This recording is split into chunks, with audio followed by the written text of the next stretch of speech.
Hi there, I'm just about to do some maintenance on this aquarium here. So this is the JUWEL 240 and I thought I'd film the process, so just give you a bit of a step-by-step of how I clean and maintain this aquarium here. This is just going to be a basic maintenance what I do on a weekly basis, nothing too complex, but I thought you might find it useful, and yeah, so enjoy. Hello, JUWEL here and welcome to my adventures in aquascaping. So on today's video, this is all about maintenance, how I maintain this JUWEL 240, how I keep it clean, tidy and healthy for the fish and plants. If you want to see a more in-depth overview of this tank, I do have a video on that and I'll leave a link in the description or at the end of the video if you want to check that out, feel free. This week it's just maintenance, so water change, cleaning the glass, cleaning the pre-filter, that sort of thing. No trimming on this video, but I will do a trimming video when the plants are ready at a later date. So just general maintenance. So without further ado, let's just get stuck in and I'll show you in a step-by-step format how I maintain this aquarium. Enjoy. So first up, we just want access, so we're just going to take the lids off. Just make things easier to get it in the tank. Just push this back as far as it goes, and now I can get it in the tank easy enough. Step one is to clean the inside of the glass. I always like to clean the glass first because that will release any debris, any algae into the water column. The filter's also still running, so that'll take in some of that waste that you're removing, but you'll also remove that during the water change as well. So that's the first thing I always start with. And what I'm using here is a simple cleaning pad from Seachem's Aqua range. These are brilliant and also be used on acrylic, so glass and acrylic. They easily remove any stubborn algae or green spot algae in particular that's on the glass. And to clean, all you do is just steep them in boiling hot water. But really good, handy, little simple tool to have. So yeah, I'll just get stuck in and clean as much of the glass as possible.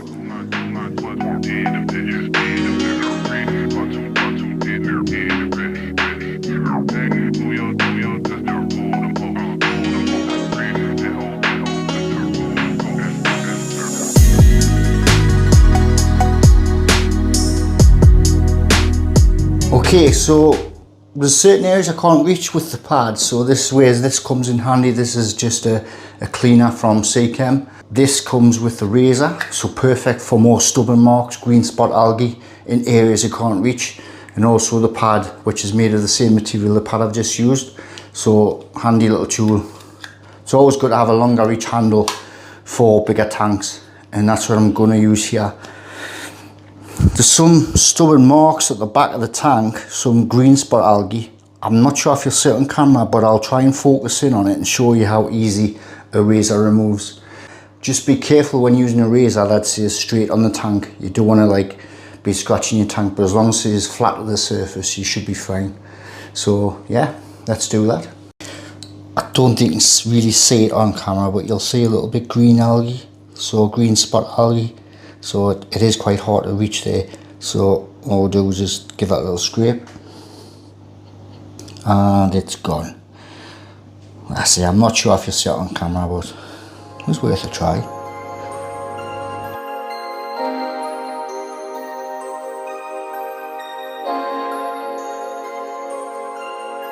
So this area here between the glass and the gravel or the sand, that's always a tricky area, and that's an area where dirt and algae can accumulate over time. So a little tip for that is using a plastic card. You can easily get in between that and you'll see the bits of dirt, especially use a white card. Just be careful you don't catch the gravel or the sand between the card and the glass, or you will scratch, so just be careful of that. But yeah, that's a little tip for you to get into those tricky areas. So this is my trusty JUWEL scraper card.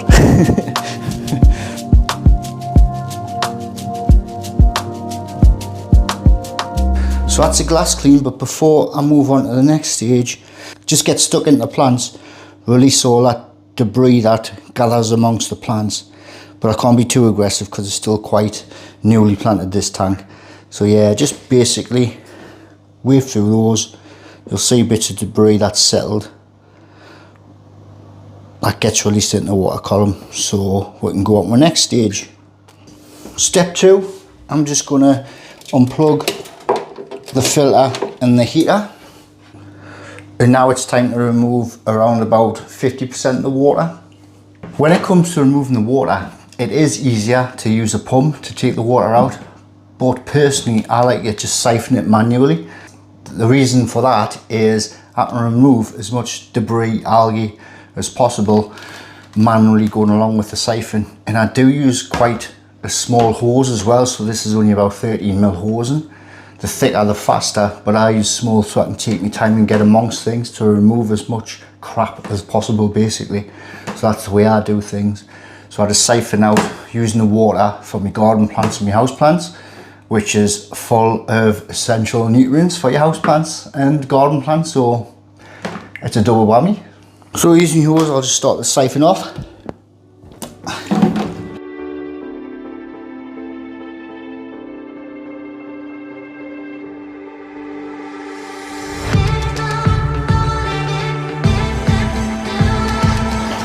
While you're siphoning, this might seem like a bit common sense, but some people mightn't know, so it might be a handy little tip for you.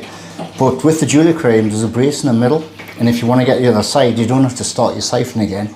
Just snip your finger over the end of the hose, cross over, and that releases the siphon again. So, not sure if you know that, but just something so simple, but it's handy.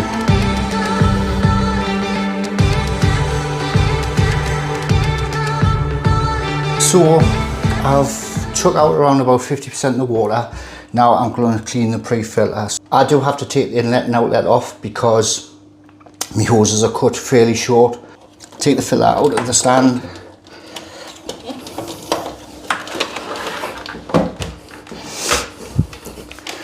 Remove the pre-filter.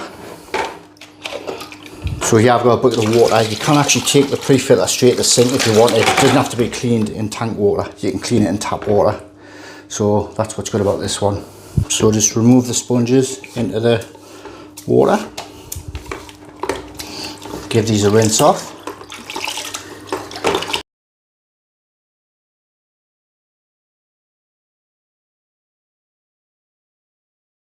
I've cleaned the pre-filter sponges, just putting the filter back in place now.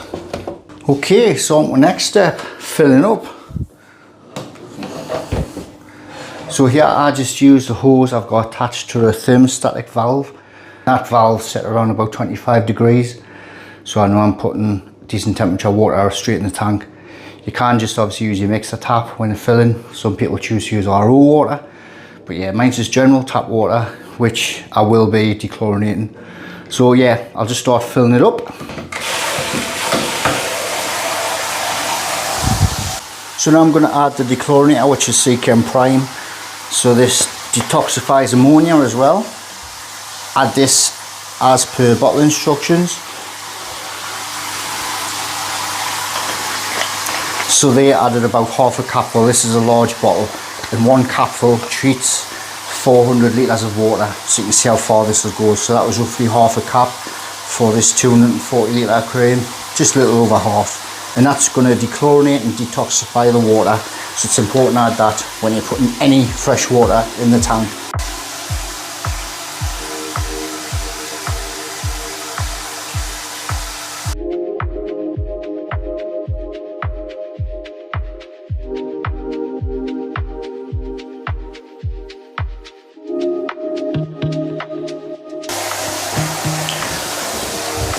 Okay.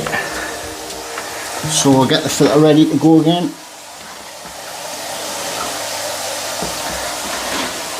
So while it's switched off, I do like to just give it a quick siphon to remove any air out the filter,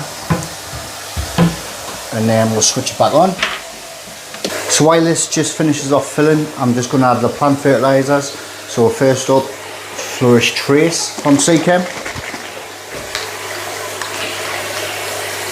So this is one capful per 80 litres, so 80, 160, 240. Potassium, one capful for every 125 litres, so I do a cap 125 and a bit. And lastly, Flourish iron. So this is 1 capful for every 200 litres. So a cap. And we'll add another mil.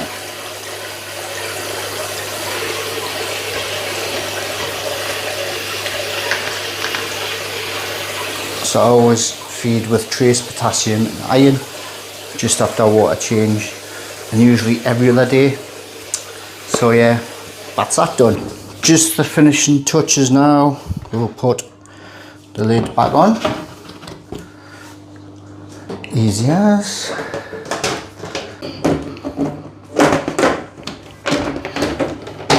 Just dry the lid off. Clean up a touch. And lastly, we give the outside of a glass a good clean. So we started with the inside of the glass, finish off with the outside, because it's pointless having it nice all and clean and you can't see because there's smudges all over. This is my lazy trick. Dip your hand in, flick some water on. That's the lazy one. I'll have to dry up again, like. Well, that's that done. A clean aquarium for another week.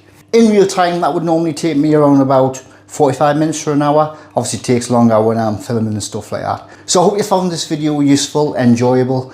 And if that's the case, please give it a big thumbs up. And if you haven't done so already, please consider subscribing, because it really, really does help me in the world of YouTube. As usual, guys, thank you so much for your support. Thank you for watching. Till next video, see you later.